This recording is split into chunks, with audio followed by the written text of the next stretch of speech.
Assalamualaikum warahmatullahi wabarakatuh. Waalaikumsalam warahmatullahi wabarakatuh. Selamat siang teman-teman. Bagaimana kabarnya hari ini? Alhamdulillah sehat semua ya. Iya. Senang sekali siang hari ini saya Atayarida Prikusuma menemani kalian dalam acara presentasi psikolinguistik kelas 6A kelompok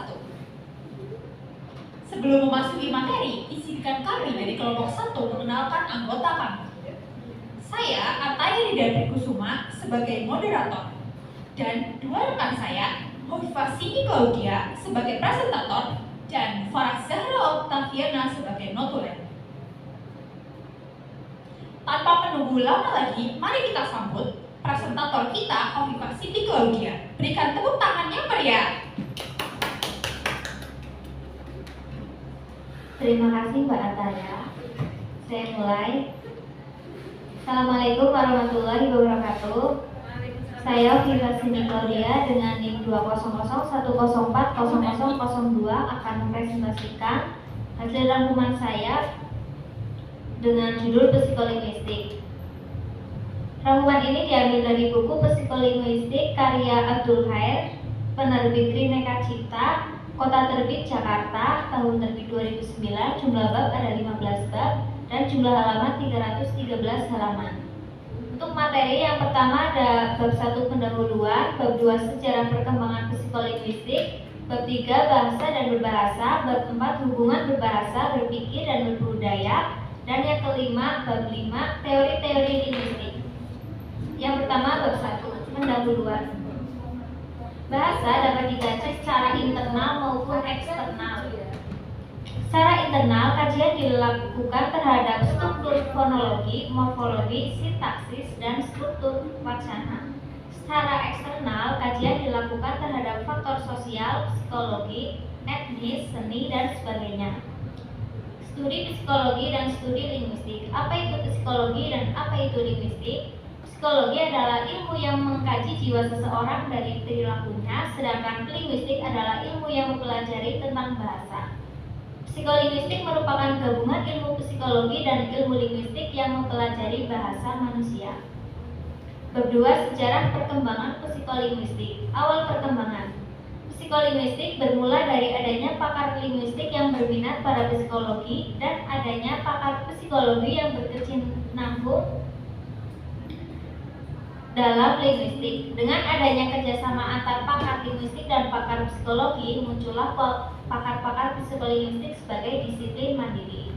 Kerjasama psikologi dan linguistik. Kerjasama ini dimulai sejak 1860, yaitu oleh Heimann Steinhal, seorang ahli psikologi yang beralih menjadi ahli linguistik, dan Moritz Lazarus, seorang ahli linguistik beralih menjadi ahli psikologi. Dasar-dasar psikolinguistik menurut beberapa pakar di dalam buku yang disunting oleh Osgood dan Shaw. Psikolinguistik adalah satu teori linguistik berdasarkan bahasa yang dianggap sebagai sebuah sistem elemen yang saling berhubungan erat. Psikolinguistik adalah satu teori pembelajaran berdasarkan bahasa yang dianggap sebagai satu sistem tabiat dan kemampuan yang menghubungkan isyarat dengan perilaku, dan psikolinguistik adalah satu teori informasi yang menganggap bahasa sebagai sebuah alat untuk menyampaikan suatu benda. Bab 3 bahasa dan berbahasa. Proses berbahasa. Bahasa dan berbahasa merupakan dua hal yang berbeda. Bahasa adalah alat verbal yang digunakan untuk berkomunikasi, sedangkan berbahasa adalah proses penyampaian informasi dalam berkomunikasi. Bahasa merupakan gabungan berurutan antara dua proses, yaitu proses produktif atau encoder dan proses reseptif atau decoder. Proses produktif berlangsung pada diri pembicara yang menghasilkan kode-kode bahasa yang bermakna, sedangkan proses reseptif berlangsung pada diri pendengar yang menerima kode-kode bahasa yang bermakna yang disampaikan oleh pembicara melalui alat artikulasi dan diterima melalui alat pendengar. Selanjutnya proses produktif atau encoder. Proses produktif terjadi dalam otak pembicara dan dimulai dengan encode semantik, encode gramatikal, dan encode fonologi. Sedangkan proses reseptif atau decode adalah terjadi dalam otak pendengar dan dimulai dengan encode fonologi, encode gramatikal, dan encode semantik. Fungsi bahasa. Wardau 1972, pakar psikolinguistik mengatakan bahwa bahasa adalah alat komunikasi manusia baik lisan maupun tulisan. Fungsi ini sudah mencakup 5 fungsi dasar yang menurut Kneafi, yaitu yang pertama fungsi ekspresi, fungsi untuk menyampaikan ekspresi kepada orang lain, fungsi informasi, yaitu fungsi untuk menyampaikan pesan atau amanat kepada orang lain. Fungsi eksplorasi adalah penggunaan bahasa untuk menjelaskan suatu hal, perkara, dan keadaan. Fungsi persuasi atau penggunaan bahasa bersifat mempengaruhi atau mengajak orang lain untuk melakukan atau tidak melakukan secara baik-baik. Dan yang terakhir fungsi entertain, yaitu penggunaan bahasa dengan maksud menghibur, menyenangkan, dan memuaskan batin. Bab 4. Hubungan berbahasa, berpikir, dan berbudaya. Berbahasa, berpikir, dan berbudaya adalah 3 hal atau 3 kegiatan yang saling berkaitan dalam kehidupan manusia. Adapun pendapat sejumlah pakar, diantaranya yang pertama adalah teori Wilhelm von Humboldt, mengatakan bahwa adanya pandangan hidup yang bermacam-macam adalah karena adanya keragaman sistem bahasa dan adanya universal yang dimiliki oleh bahasa-bahasa yang ada di dunia. Yang kedua, teori Sapir-Whorf mengatakan bahwa struktur bahasa menentukan struktur pikiran. Yang ketiga, teori Jean Piaget menyatakan bahwa struktur pikiran dibentuk oleh perilaku dan bukan struktur bahasa. Yang keempat, teori L.S. Vygotsky menyatakan bahwa pada mulanya bahasa dan pikiran berkembang sendiri-sendiri dan tidak saling mempengaruhi. Tetapi pada pertumbuhan selanjutnya, keduanya saling mempengaruhi, bahasa mempengaruhi pikiran dan pikiran mempengaruhi bahasa. Selanjutnya, teori Noam Chomsky menyatakan bahwa bahasa dan pemikiran adalah dua buah sistem yang bersaingan yang memiliki keotonomiannya masing-masing. Dan yang terakhir, teori Eric Lenneberg menyatakan bahwa manusia telah menerima warisan biologi ketika dilahirkan berupa kemampuan berkomunikasi dengan bahasa yang khusus untuk manusia dan tidak ada hubungannya dengan kecerdasan atau pemikiran. Dan yang terakhir, bab 5, teori-teori linguistik. Teori ini dikemukakan oleh 4 pakar, yang pertama Ferdinand de Saussure, yang kedua Leonard Bloomfield, yang ketiga John Rupert Firth, dan yang keempat Noam Chomsky. Teori Ferdinand de Saussure. Ferdinand de Saussure adalah seorang linguistis yang sering disebut sebagai bapak atau pelopor linguistik modern. Bukunya yang terkenal adalah Cours de Linguistique Générale pada tahun 1916, yang diterbitkan oleh murid-muridnya Bali N. CHY berdasarkan catatan kuliah setelah beliau meninggal. De Saussure membedakan antara parole, langue, dan langue. Menurut De Saussure, linguistik murni mengkaji langue bukan parole maupun langue. Alasan De Saussure mengkaji langue adalah yang pertama, langue bersifat sosial sedangkan parole bersifat individual.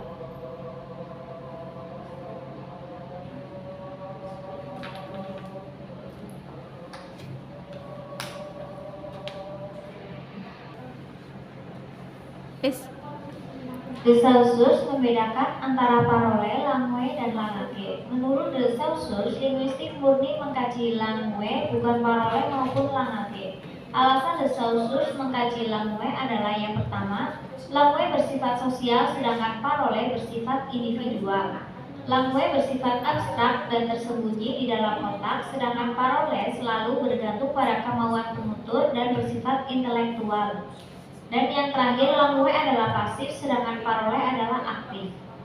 Langue menurut pendapat De Saussure adalah mengenai signi linguistik atau tanda linguistik karena bahasa merupakan sebuah sistem tanda. Selanjutnya, teori Leonard Bloomfield. Leonard Bloomfield tahun 1887 sampai 1949, seorang tokoh psikolinguistik Amerika. Bloomfield menerangkan makna atau semantik dengan rumus-rumus behaviorisme. Akibatnya, makna menjadi tidak dikaji oleh linguis-linguis lain yang menjadi pengikutnya. Teori linguistik Bloomfield didasarkan pada andaian-andaian dan definisi-definisi karena tidak mungkin mendengar semua ujaran di dalam suatu masyarakat utuh. Ada beberapa istilah yang perlu dikenal, yaitu fonem adalah satuan bunyi terkecil dan distinktif dalam leksikon suatu bahasa. Morfem adalah satuan atau unit terkecil yang mempunyai makna dari bentuk leksikon. Frase adalah unit yang tidak minimum yang terdiri dari dua bentuk bebas atau lebih. Kata adalah bentuk bebas yang minimum yang terdiri dari satu bentuk bebas dan ditambah bentuk-bentuk tidak bebas. Dan yang terakhir, kalimat adalah ujaran yang bukan bagian dari ujaran lain dan merupakan satu ujaran yang maksimum. Selanjutnya, teori John Rupert Firth. John Rupert Firth tahun 1890 sampai 1960 adalah seorang linguis Inggris yang pada tahun 1944 mendirikan sekolah linguistik deskriptif di London. Menurut Firth, struktur bahasa terdiri dari 5 tingkatan, yaitu tingkatan fonetik, leksikon, morfologi, sintaksis, dan semantik. Yang menjadi unsur dalam tingkatan fonetik adalah fonem. Yang menjadi unsur dalam tingkatan morfologi adalah morfem, yang menjadi unsur dalam tingkatan sintaksis adalah kategori-kategori sintaksis, dan yang menjadi unsur dalam tingkatan semantik adalah kategori-kategori semantik.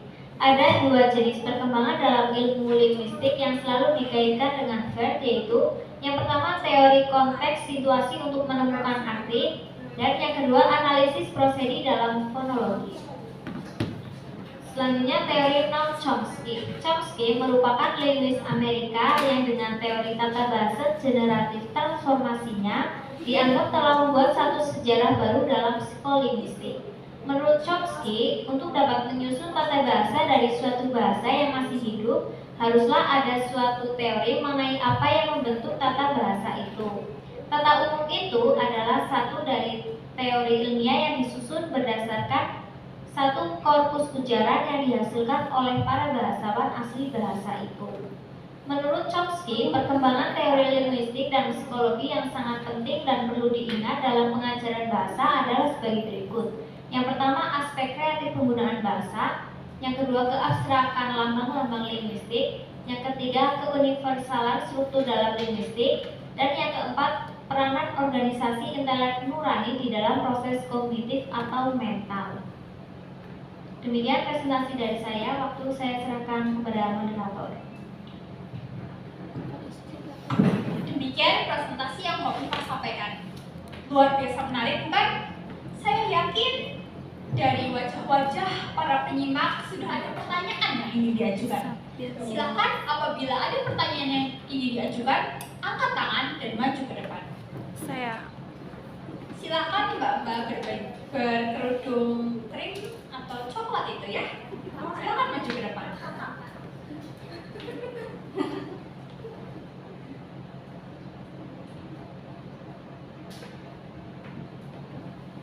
Baik, terima kasih atas kesempatannya.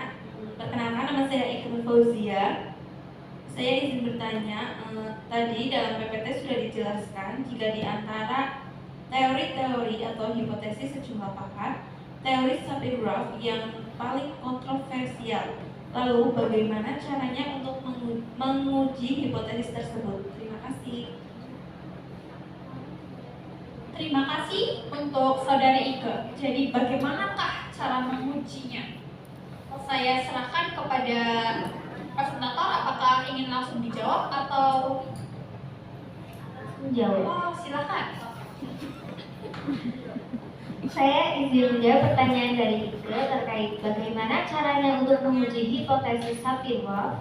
Untuk menguji hipotesis Sapir-Whorf, Firth 1974 mengadakan penelitian terhadap sejumlah wanita Jepang yang menikah dengan orang Amerika dan tinggal di Francisco, Amerika. Dari penelitian itu, Firth menarik kesimpulan bahwa bahasa bukan menyebabkan perbedaan kebudayaan, tetapi hanya mencerminkan kebudayaan tersebut. Bahasa Jepang mencerminkan kebudayaan Jepang dan bahasa Inggris mencerminkan kebudayaan Inggris. Begitu. Wah, tak terasa ya, sudah selesai presentasi dari kelompok 1 ini. Terima kasih semuanya karena sudah menyimak.